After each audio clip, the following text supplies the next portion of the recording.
क्या आप पैसे कमाना चाहते हैं? अगर आप पैसे कमाना चाहते हैं तो आपको ये भी पता होना चाहिए कि आप कितने तरीके से पैसे कमा सकते हैं। ऑलमोस्ट 90% से ज़्यादा लोगों को ये नहीं पता है कि वो कितने तरीके से पैसे कमा सकते हैं। वो ज़्यादा से ज़्यादा 1, 2 या 3 इतना ही तरीका जानते हैं। तो अगर आप जानना चाहते हैं कि आप कितने तरीके से पैसे कमा सकते हैं, तो प्लीज़ इस वीडियो को पूरा ज़रूर देखिएगा। इस वीडियो में मैंने टोटल 7 तरीके बतलाए हैं जिसके थ्रू आप पैसे कमा सकते हैं या कोई भी इंसान पैसे कमा सकता है। जिसमें ज़्यादातर लोग पॉइंट नंबर 1, 2 और 3 ही इस्तेमाल करते हैं। इसके बाद लोगों को पता भी नहीं है। तो इसलिए अगर आप सच में इंटरेस्टेड है तो प्लीज़ वीडियो को पूरा ज़रूर देखिएगा। चलिए वीडियो को स्टार्ट करते हैं। सबसे पहला जो टाइप है दोस्तों, वो है अर्न्ड इनकम। अर्न्ड इनकम का मतलब ये है कि हम कहीं पर काम करते हैं, काम करने के बदले में जो हमें पैसा मिलता है उसे कहते हैं अर्निंग, और इस इनकम को कहा जाता है अर्न इनकम। इस तरह का इनकम जैसे लेबर हो गए, मजदूर हो गए, या जो जो सैलरी लेते हैं, ऑफिशियल वर्क हो गए, तो जिस टाइप में भी सैलरी या वेजेस इंक्लूडेड है तो वो अर्न इनकम कहलाती है, और इस तरह का इनकम को हम कहते हैं अर्न इनकम। तो ये हुआ एक तरीका। अब बात करेंगे point number 2, profit income. Profit income का मतलब क्या है कि जैसे कि बिजनेसमैन बिजनेसमैन क्या करते हैं, वो प्रॉफिट के लिए काम करते हैं। चाहे वो होलसेलर हो, चाहे वो मैन्युफैक्चरर हो, चाहे वो रिटेलर हो, वो एक जगह से माल लेते हैं या सप्लाई करते हैं, ठीक है, और उसको दूसरा हाथ बेचते हैं। बीच का जो प्रॉफिट निकलता है ना, वो उसकी इनकम होती है। इसे कहते हैं प्रॉफिट इनकम। ये दो इनकम बहुत ज़्यादातर लोग करते हैं, इसलिए ये कॉमन है। सबसे ज़्यादातर लोग इसी को यूज़ करते हैं। नंबर 3 आती है दोस्तों इंटरेस्ट इनकम। इंटरेस्ट इनकम क्या है, बहुत लोग आपने देखा होगा कि कोई उधार पर पैसा देते हैं, ठीक है, उसके बदले में ब्याज लेते हैं।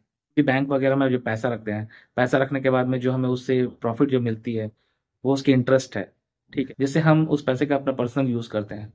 तो इस तरह के इनकम को हम इंटरेस्ट इनकम कहते हैं। इंटरेस्ट इनकम आपको हर जगह देखने मिलेगी। अब बात करते हैं दोस्तों पॉइंट नंबर 4 की। पॉइंट नंबर 4 है रेंटल इनकम।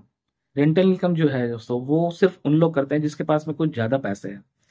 जैसे कि कोई अपना घर बना के घर को रेंट पे दे रहे हैं, तो ये एक इनकम हो गई है। कोई अपने कमर्शियल शॉप को रेंट में दे रहे हैं, कोई छोटा मोटा दुकान बना के उसको रेंट में दे रहे हैं, कोई ऑटो खरीद के उसको रेंट पे दे रहे हैं।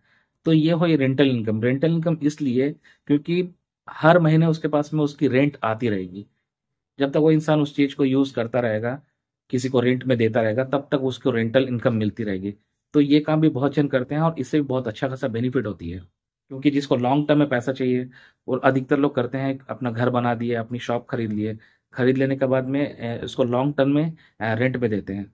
और ज़्यादातर लोग तो अभी ये करने लग गए हैं कि जैसे आप कोई कमर्शियल शॉप खरीदते हो, ठीक है, रेंट पे लेते हो, मान के चलो अगर किसी घर में आप रेंट पे रहते हो ना, तो उस 11 महीने की जो एग्रीमेंट है वो बना लेते हैं। इससे किसी को कोई प्रॉब्लम नहीं होती है। तो इस तरह का रेंटल इनकम जो है वो जनरेट किया जाता है। अब बात करते हैं दोस्तों पॉइंट नंबर 5 की। ये है रॉयल्टी इनकम। रॉयल्टी इनकम क्या है, मान के चलो कोई एक कंपनी है, उन्होंने कोई प्रोडक्ट बनाई है, वो एक प्रोडक्ट बनाई है और वो धीरे धीरे ब्रांड बन गई है। अब हम उस ब्रांड का जो लोगो है या उससे रिलेटेड कुछ भी अगर कहीं पर इस्तेमाल करते हैं, तो हमें उसको रॉयल्टी इनकम देनी पड़ती है। वो रॉयल्टी फीस देनी पड़ती है। किसी के ब्रांड को हम लेते हैं, ठीक है, उसके ब्रांड का नाम यूज़ करते हैं, तो हमें उसे रॉयल्टी फीस देनी पड़ती है, क्योंकि वो कंपनी हमारी नहीं है, हम किसी और का नाम इस्तेमाल कर रहे हैं या उसकी प्रोडक्ट इस्तेमाल कर रहे हैं, तो हमें उसके बदले में उसे रॉयल्टी फीस देनी पड़ती है। अब बात करते हैं पॉइंट नंबर 6 की। वो है कैपिटल गेन। कैपिटल गेन ये है कि मान के चलो कि हमारे पास में पैसे हैं और हम किसी प्रॉपर्टी में पैसा लगा दिए। जैसे कि आज के डेट में देखा जाएगा, बहुत जगह में लोग जमीन खरीद के छोड़ देते हैं, ठीक है, तो अपनी कैपिटल है, हम वहां पर इन्वेस्ट कर दिए, और आगे चलकर जब भी हमें जरूरत पड़ेगी उस प्रॉपर्टी को हम किसी थर्ड पार्टी को बेचेंगे, तो उससे हमें जो प्रॉफिट होगी उसे कहते हैं कैपिटल गेन। क्योंकि हमने जो कैपिटल वहां पर इन्वेस्ट किया था, वो गेन मीन्स प्रॉफिट होके हमें वापस आ रही है। सो इसलिए इसका नाम है कैपिटल गेन। और कभी कभी ऐसे भी देखने मिलती है कि बहुत सारे लोग गलती से किसी गलत जगह पैसे लगा दिए, और अचानक से उसको पैसे की जरूरत पड़ती है। जब वहां से पैसे लेने जाते हैं ना, तो उसे लॉस में पैसे मिलते हैं, क्योंकि उस जगह की वैल्यू कम हो जाती है। तो इस तरह से नुकसान भी कभी कभी हो जाती है। अब बात करते हैं पॉइंट नंबर 7।